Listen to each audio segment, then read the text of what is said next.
We got a lot to cover and a little bit of time on this one. So this is our last section of genetics. So as painful as it may be, this is the last one for a little bit. So this particular thing, we've talked about structure, we've talked about DNA replication. We're really going to spend more time on this section. It's a terrible little marker, but the idea is that flow of genetic information from DNA to RNA to protein. That's our big thing today. So we need an essential question. So let's figure that out. Well, we would say, how are proteins made from DNA?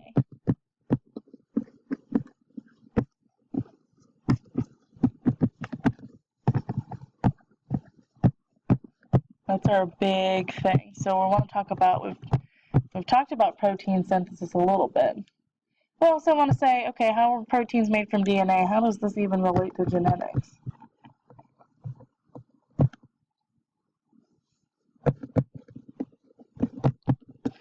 So how does this even relate to all this genotype and phenotype crap that we've been talking about for a while? Okay, that's the big thing. So kind of two essential questions here that we're going to sort out.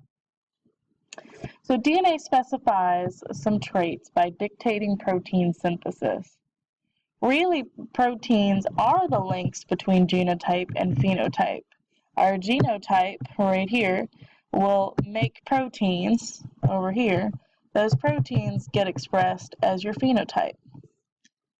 Ta-da! Okay, so that's sort of where we're getting at. We're already getting into that second essential question.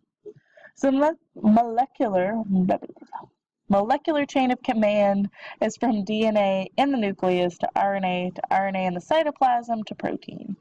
So very basic, we're going DNA to RNA. Let's see if I can write it down here, to protein. That's it. It's the chain of command. And remember, the DNA is in the nucleus. So the whole point of RNA is to get in the nucleus, get out the nucleus, and then make proteins in the cytoplasm. So maybe this whole screen is our actual cell, and just this part is our little nucleus. Okay. So we've got two things. Transcription is the synthesis of RNA under the direction of DNA. So this is, we have our little chain of command here again.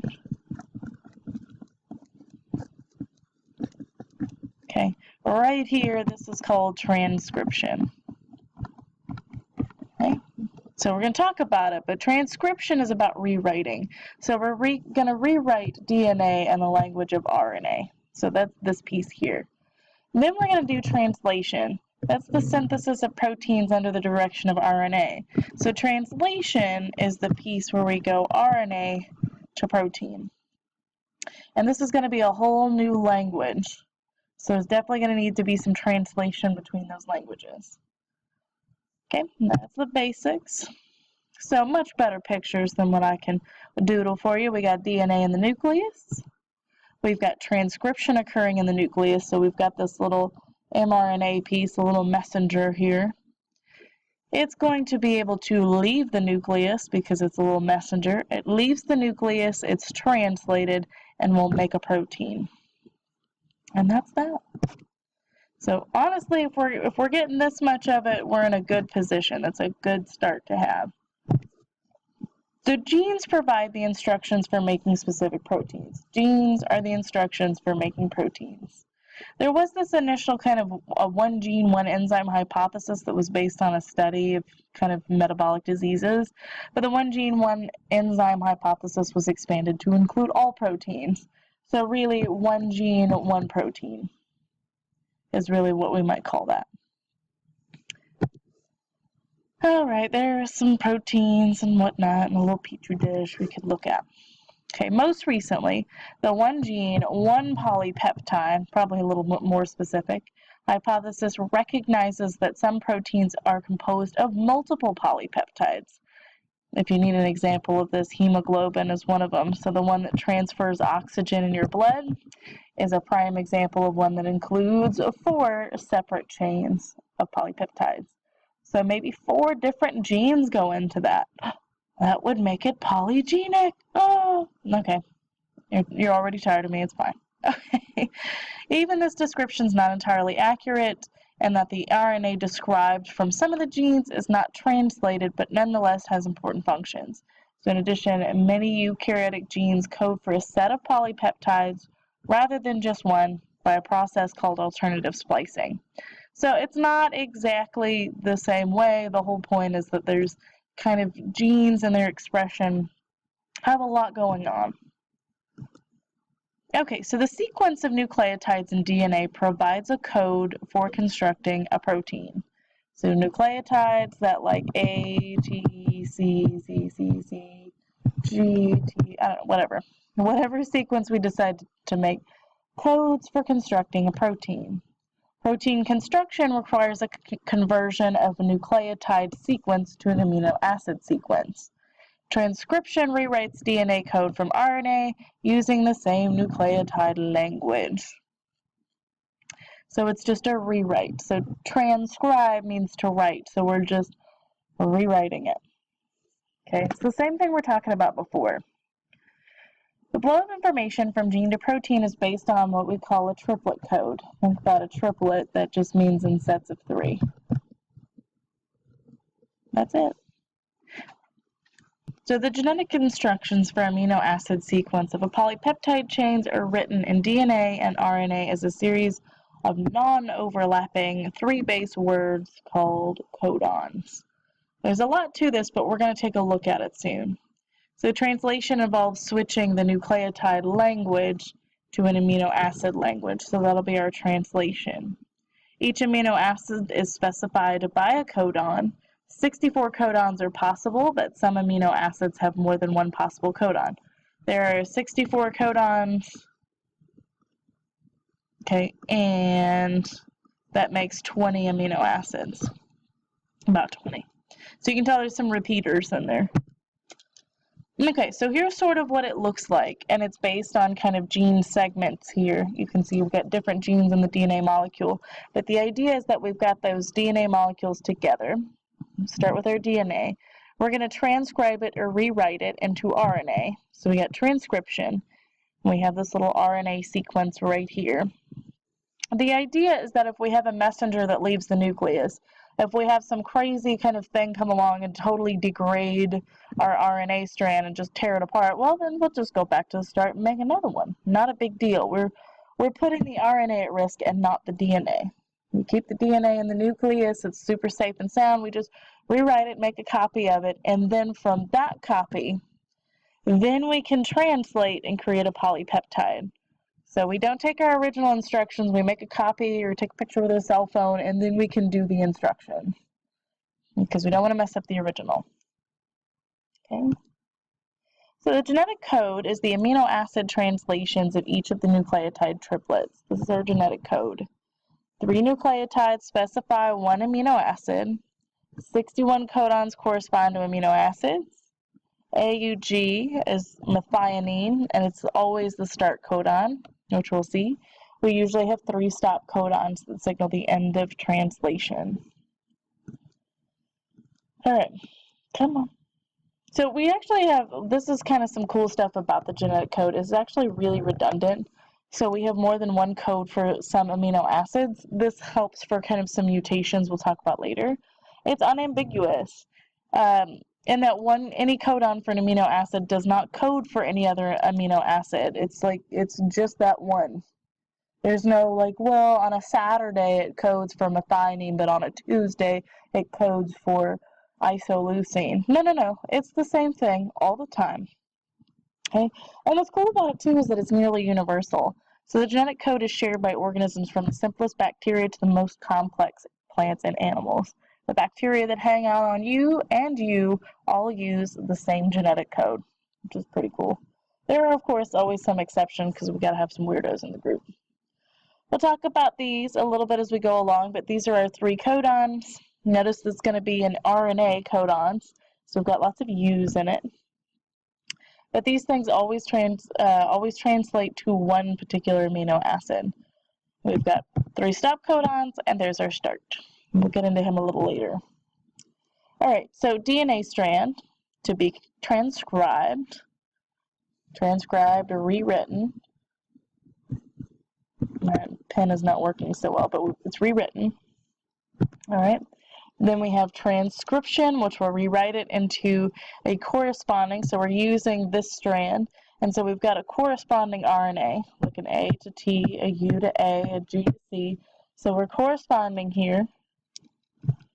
Then we have translation, which will translate each of those into their corresponding amino acids. Okay, so that's what we're getting at here. It's kind of, a lot of this section is going to be redundant, but that's because I need you to know this basic here before we can kind of move forward.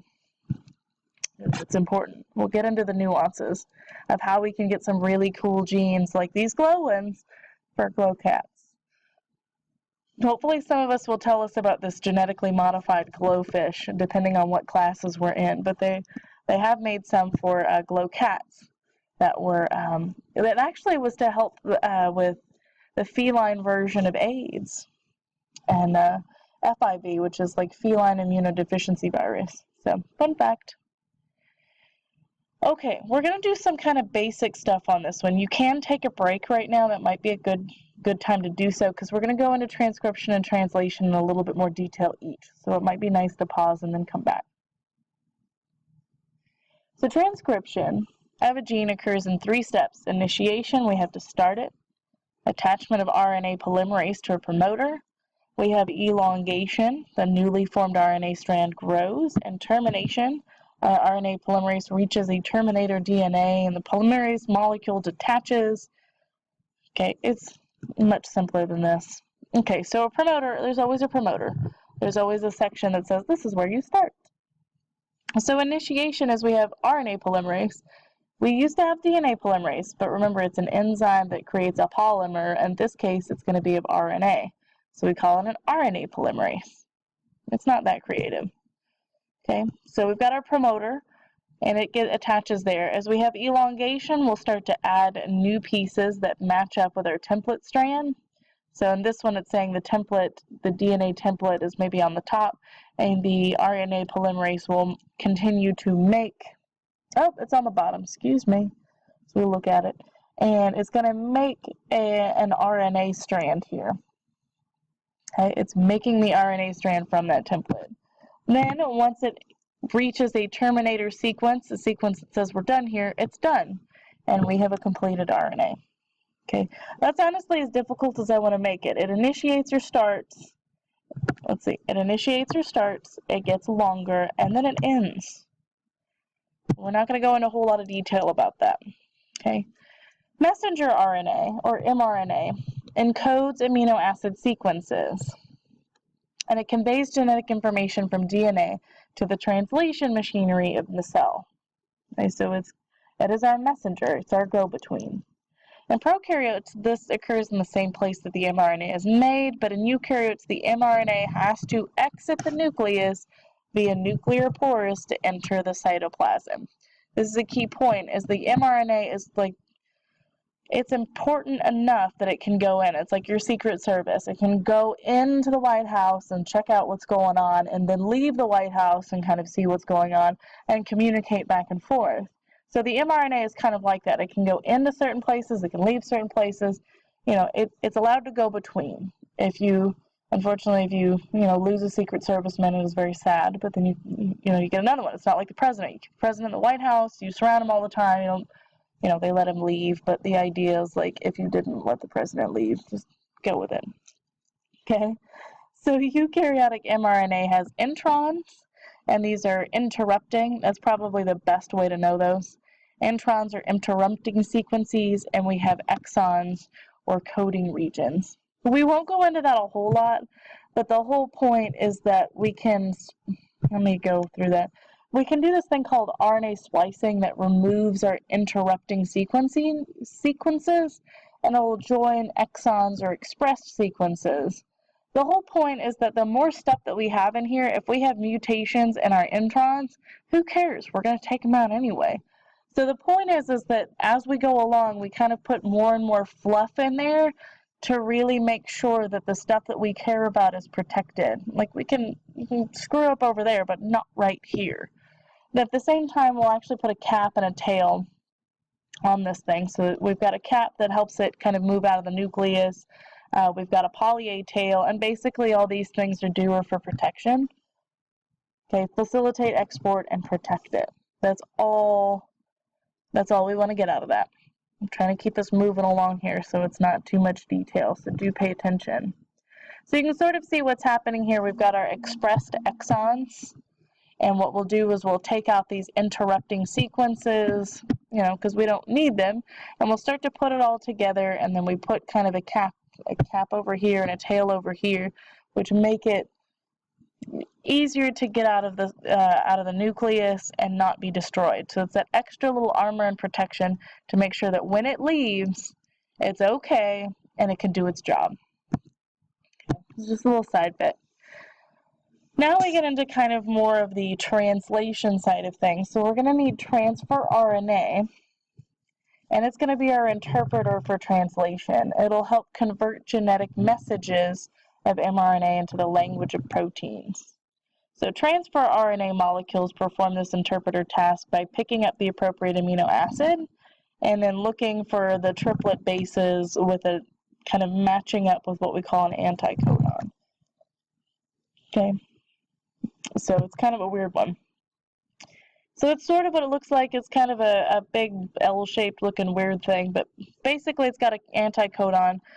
Let's say our start is AUG. Well, it's going to have the matching UAC, and then it'll have methionine up here. So the anticodon is just the thing that matches up with our codon down here at the bottom. It lines up and it says methionine is going to start here. If that gives you an idea. Okay, there we go. There's your whole model right there. Translation occurs on the surface of the ribosomes. That is a key point that I want to make sure that you know. Very key here. Ribosomes will coordinate the functioning of mRNA and tRNA and ultimately synthesis of polypeptides. Remember, the whole point of a ribosome is to make proteins. So that's what it's doing. Okay, ribosomes have two subunits, small and large, not that big of a deal. Each subunit is composed of rRNA or ribosomal RNA. Ribosomal subunits come together during translation. So ribosomes have binding sites for mRNA and tRNA. It's a lot, I know. Oh, they've changed over time, these diagrams, which is always interesting. So again, translation occurs in 3 steps also. Initiation, elongation, and termination. Initiation begins with mRNA and tRNA with the first amino acids and 2 of the subunits of ribosomes. Initiation is where it starts. I'm actually not super worried with all the details here, so let's just move on. I don't really actually care about all this stuff. There is a little bit about the A and the P site that we're going to talk about, but basically what happens is I'll give you the broken down version. We start with our ribosome part of it. It'll attach our mRNA and our tRNA together. So we've got everything kind of matched up and lined up. What will happen is that'll give us kind of our P site as our polypeptide site. It'll line up with the larger subunit. And so that's how it initiates, is everything comes together and lines up at the start codon. That's our signal. Okay? That's all it is. It's just everything's initiated and getting started. The details are not that big of a deal for us. Okay, so once initiation is complete, amino acids are added one by one to the first amino acid, and that's our 3-step elongation process. Again, we're not going to go into too many details on this one. You can read it if you'd like to. But we've got here at our polypeptide site, the next amino acid will enter the A site or the accepting site and will kind of sit there. So they'll sit next to each other. This kind of polypeptide will be added to the next tRNA. Okay, it will then leave because it no longer has an amino acid there. And then these guys will get moved over. Again, I'm not super specific on the details on this one. We'll go through it together, and I think that'll help make sure we understand all the basic processes. But basically, something sits there, and we've got our polypeptide. A new one will come in. It'll transfer that polypeptide over onto the next sequence. So you can see the little square there gets the circle part. This one will now go off to kind of refill, and this one will move over for a new accepting one to come in. So a lot happening there, but we'll kind of review that together. Elongation continues until the termination stage, where we reach a stop codon. And that's basically it. Okay. All right. So the review, and this will probably be a really big part to really pay attention to. I'm trying to move you through quickly, and I know it's a lot of material and a lot of information. We'll review, we'll talk together, we'll make some sense out of it. Okay, so the flow of genetic information from DNA to RNA to protein, that's our thing.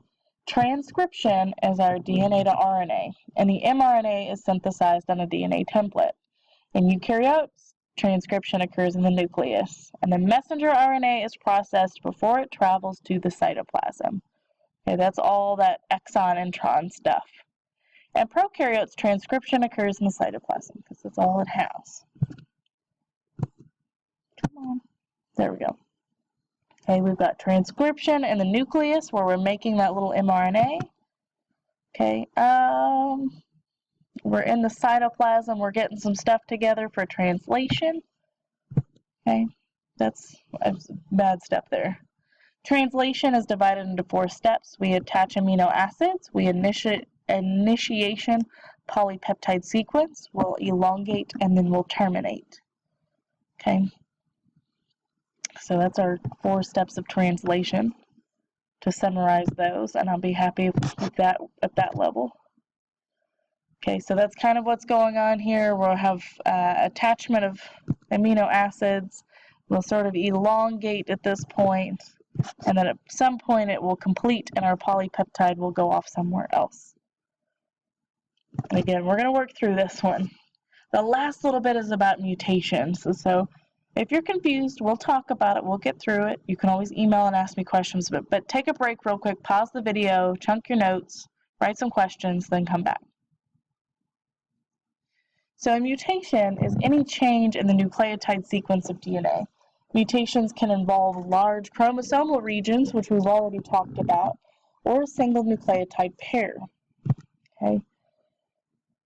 Okay, so there's a couple of categories here. We've got nucleotide substitutions involve the placement of one nucleotide and its base pairing partner with another pair of nucleotides. Okay, so this is a substitution. Okay, so one may not have an effect at all. This is a silent mutation where we have a point mutation that happens in one spot. That's a silent one. Sometimes we can have an amino acid coding where we switch that one base pair and it changes one amino acid. That's a missense mutation, and it actually will produce a different amino acid. This is actually an example of a missense is with sickle cell. I'm not getting the words out all that well, but we'll get there. So it can lead to a base substitution that improves the protein and enhances the success of its descendants, or it can be worse. We can actually talk, when we get to evolutionary stuff, we'll talk about how sickle cell is actually, in some cases, an evolutionary advantage. Okay. Change an amino acid to a stop codon, and that produces a nonsense mutation. This doesn't make sense anymore. Okay, and we'll talk about this in a little bit later on, but when we have mutations in the third set of a codon, it's typically a silent one. Okay. Also, if you had a mutation in those introns, those interrupting segments, it would be a silent mutation. Our other type of mutation involves insertions or deletions, and we call that a frame shift mutation. It actually alters the reading frames, that triplet grouping. It'll lead to significant changes in the amino acid sequence and produce a non-functional polypeptide. Okay. Mutagenesis is the production of mutations. So mutations can be caused by spontaneous error that occurs during DNA replication or recombination, or so sometimes on its own, but sometimes by mutagens. So things like X-rays and UVs and also chemicals. behoove me not to say smoking can do it. So here's an example of kind of a point mutation, that first substitution mutation, where you have normal hemoglobin has this particular sequence which produces, I lost it, glutamate, I think. And then what will happen is that it will actually switch out a base pair in the middle, producing valine as an amino acid. And that one single change in a base pair produces the entire slew of issues that come with it. So sickle cell hemoglobin changes all kinds of things because of one single base pair getting changed out. Okay. So here's another kind of substitution where we can kind of see things happening between glycine and serine because we've changed one particular base pair. If we have a frame shift, like we delete maybe this U out, it's actually going to change all of the remaining amino acids in that sequence because our reading frame has shifted from UUU to UUG and then GCG, whatever. So we're switching everything further down. So that's what we call a frame shift. And those happen with insertions and deletions. Come on. Okay, again, insertion, you can see what happens is we're shifting the frame again this way because we're adding it in. Okay, I know that's a ton of material. I know. We're going to work our way through it. We're going to talk about what's important in the next class period. Please shoot me an email if you don't understand something or you need some help, or stop by during Flexor tutoring so we can work our way through it and make some sense out of this crazy section.